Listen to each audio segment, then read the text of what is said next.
साथियों, जय हिंद। मैं आज आपसे फिर थोड़ी देर बात करना चाहता था और इसलिए बात करना चाहता था कि हम फौजी लोग कुछ चीज़ों से बहुत ही ज़्यादा इमोशनली अटैच्ड होते हैं, बॉन्डेड होते हैं। और स्वाभाविक है, जिस तरीके की सेवा से फौजी आते हैं, उनकी जीवन पद्धति और सोच विचार एक मूल्य और संस्कार में बंधे हुए होते हैं। और मुझे लगता है कि पूरा देश फौजियों के इन मूल्यों का, इन भावनाओं की कद्र करता है, क्योंकि हमारे फौज की जो सबसे बड़ी ताकत है, वो फौजियों के यही मूल्य और संस्कार हैं जिससे हमारी भारतीय सेना चलती है। और ये तो आप जानते ही होंगे कि दुनिया की सभी सेनाओं में सर्वोच्च सेनाओं में से एक सेना भारतीय सेना है। और हर युद्ध में सेना के जवानों ने ये कौशल दिखा के साबित भी किया। आज मैं दोबारा आपके सामने इसलिए आया हूँ कि आज शाम को 8 बजे भारत पाकिस्तान का दूसरा मैच, क्रिकेट मैच है आज दुबई में। बहुत से लोगों ने खाने पीने की अपनी व्यवस्थाएं कर रखी होंगी और आज एक अच्छा आनंदमय संडे मनाने की तैयारी होगी। साथियों, मैं अपनी बात शुरू करूं उससे पहले आपको एक बात और बताना चाहूँगा कि जो भारतीय सेना के जवान हैं, उन पे भारतीय न्याय संहिता, जो पहले आईपीसी बोलते थे, उसका जो बीएनएस अभी नया प्रारूप आया है, भारतीय न्याय संहिता पूरी तरह से लागू नहीं होती। भारतीय सेना के जवानों पे उसके अलावा आर्मी एक्ट के भी कुछ रूल्स और रेगुलेशंस लागू होते हैं। यानी कि एक फौजी के जीवन में जो कानून व्यवस्था है, वो कहीं एक सामान्य नागरिक से अधिक मजबूती से लागू की जाती है और उनके कुछ मौलिक अधिकार भी उनसे छिन जाते हैं। इस कारण उन्हीं में से एक अधिकार है कि कोई भी जैसे सरकारी कर्मचारी होते हैं या गैर सरकारी या आम आदमी, वो किसी न किसी तरीके से एक संगठन, एक यूनियन बना करके एक सोच विचार के साथ, एक संख्या बल के साथ अपनी बात को अधिक विवेक के साथ रख सकते हैं। यह सुविधा फौज में नहीं।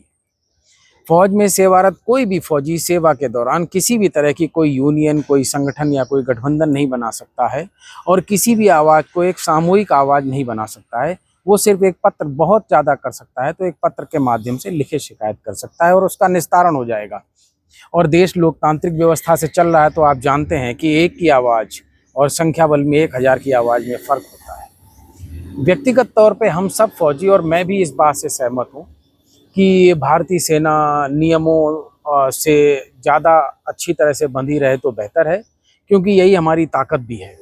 और ताकत यहाँ तक है कि हम फौज में बोलते हैं और समाज में भी बोलते हैं कि Indian army is the last Citadel of democracy.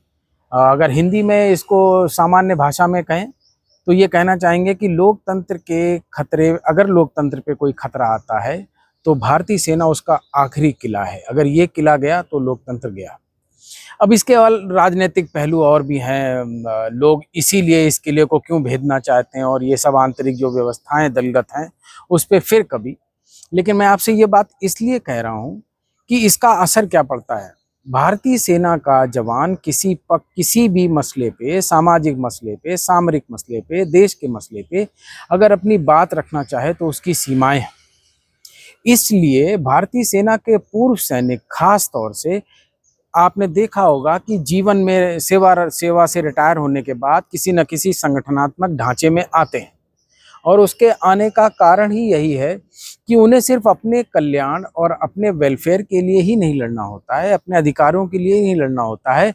उन पे एक मौलिक जिम्मेवारी, नैतिक जिम्मेवारी होती है कि जो सेवारत फौजी हैं उनके मर्म और उनकी बात को, उसकी आवाज़ को बढ़ा सकें थोड़ा सा, ताकि देश में जो दलगत और राजनीतिक व्यवस्थाएं हैं या जो और व्यवस्थाएं, प्रशासनिक व्यवस्थाएं हैं या जनमानस है, कम से कम समझ सके कि फौजी चाहता क्या है। तो उसी परिप्रेक्ष्य में मैं फिर इसी बात पे वापस आता हूँ। आपको जानकारी ही होगी कि आज दूसरा मैच है शाम को, और हम लोग इस पे लगातार ये आवाज़ उठाते रहे हैं कि जब ऑपरेशन सिंदूर सरकार की तरफ से घोषित रूप से अभी जारी है, तो हम पाकिस्तान से युद्ध भी लड़ रहे हैं सरहद पर और दुबई में क्रिकेट भी खेल रहे हैं। ये सामान्य तौर पे समझना किसी भी नागरिक के लिए आसान नहीं। लेकिन इसमें पिछले एक हफ्ते के अंदर 2-3 बहुत सामरिक बदलाव हुए, उसके बारे में भी मैं आपको बताना चाहूँगा। आपको याद होगा साथियों, 1 साल पहले अबू धाबी में, यूनाइटेड अरब एमिरेट्स में, सऊदी अरब जिसे हिंदी में बोलते हैं, उसमें एक भव्य मंदिर का उद्घाटन हुआ था और उसमें मोदी जी गए थे, प्रधानमंत्री हैं हमारे, और काफ़ी भव्यता के साथ पूरी दुनिया में उसको दिखाया गया था कि ये सामाजिक सद्भाव का, दुनिया में शांति के संदेश का एक प्रतिमान है। तो मैं आपको ये भी जानकारी देना चाहूँगा कि अभी 3 दिन पहले पाकिस्तान और सऊदी अरब के बीच में एक डिफेंस पैक्ट हुआ है, और उस पैक्ट की जो नियम शर्तें हैं वो इस तरह की हैं कि किसी भी एक देश पे किसी भी तरह का हमला दोनों देशों पे हमला माना जाएगा। हमारे ऊपर इसका फ़र्क ये पड़ता है कि अगर हम पाकिस्तान से युद्ध लड़ते हैं तो उनके इस नए पैक्ट के हिसाब से ये हमला सिर्फ पाकिस्तान पे ही नहीं माना जाएगा, इस हमला को सऊदी अरब के ऊपर हमला माना जाएगा, और इसका बाकी अर्थ तो आप समझते ही होंगे। मतलब युद्ध में सऊदी अरब कहीं ना कहीं पाकिस्तान के साथ खड़ा है। इसी की सामरिक दृष्टि से एक और लाइन जोड़ना चाहूँगा। हम सब जानते हैं, अब सब पढ़े लिखे हैं, सोशल मीडिया से, अन्य माध्यमों से, अखबारों से, टीवियों से सब जानकारी रहती है। चीन पूरी तरीके से पाकिस्तान के साथ खड़ा है, क्योंकि उनके अपने कुछ इंटरेस्ट हैं पाकिस्तान में, व्यापारिक इंटरेस्ट हैं। इसके अलावा सऊदी अरब उस क्षेत्र में हमेशा अमेरिका के सपोर्टर के तौर पे, अमेरिका के मातहत काम करते आ रहा है। तो अगर पाकिस्तान और सऊदी अरब एक साथ आता है तो इसका मतलब कहीं ना कहीं एक ऐसी व्यवस्था है जहां पाकिस्तान के साथ अमेरिका भी खड़ा हो जाता है और चीन भी खड़ा हो जाता है। तो हमारे लिए दुविधा बहुत ज़्यादा अजीब सी हो जाती है, और ये घटना 3 दिन पहले हुआ है। इसलिए ऐसी स्थिति में मैं मैच पे सवाल उठाता हूं कि जब इस तरीके से लगातार युद्ध की घेराबंदी हमारे देश की हो रही है तो हम क्रिकेट खेल रहे हैं, ये थोड़ा मैं इसे उपहासजनक नहीं मानता हूं, मैं बहुत कमज़ोर सामरिक व्यवस्था इसको मानता हूं। दूसरी बात, कल का ही आपने देखा होगा, शायद आज अखबारों में भी आपने पढ़ा हो, एक जनरल किदवई है पाकिस्तानी सेना के, उन्होंने हमारे 7 हवाई जहाज़ों के टेल नंबर रिलीज़ किए हैं। टेल नंबर होता है जो जहाज़ की पीछे पूंछ की जो फिन होती है पीछे की, उस पर एक नंबर होता है। जैसे हमारा सामान्य भाषा में समझ लीजिए गाड़ियों का रजिस्ट्रेशन नंबर है, तो हर हवाई जहाज़ का एक टेल नंबर होता है। अब बड़ा आश्चर्यजनक है, और हम फौजी के तौर पे कभी भी इन चीज़ों पर विश्वास नहीं करते जो उसने घोषणा की है जनरल किदवई ने। जनरल किदवई ने ये बोला है कि हिंदुस्तान के 4 रफेल विमान, एक सुखोई 29, मिग 29, एक सुखोई 30 और एक मिराज 2000, यानी टोटल 7 जहाज उनके टेल नंबर जारी किए हैं, और ये दावा किया है कि हमने भारतीय सेना के ऑप सिंदूर में ये 7 जहाज गिराए हैं। अब साथियों, गिरे हैं नहीं गिरे हैं ये देश का मसला है, सेना तय करेगी, केंद्र का सरकार तय करेगी। हमें इस पे ऐसी कोई बात नहीं करनी चाहिए जिसमें कहीं ना कहीं हमारे देश का सर झुकता हो। हम सेना के साथ हैं, हम देश के साथ हैं, और हर नागरिक को होना भी चाहिए।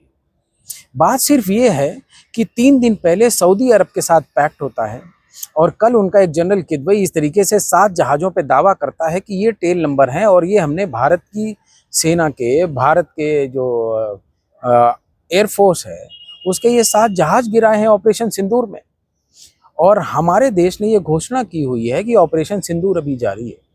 तो ऐसे हालत में भारत अगर पाकिस्तान के साथ दुबई में क्रिकेट खेल रहा है तो सिर्फ देश के अंदर नहीं, मेरे ख्याल से पूरी दुनिया के अंदर एक बहुत गलत संदेश जा रहा है।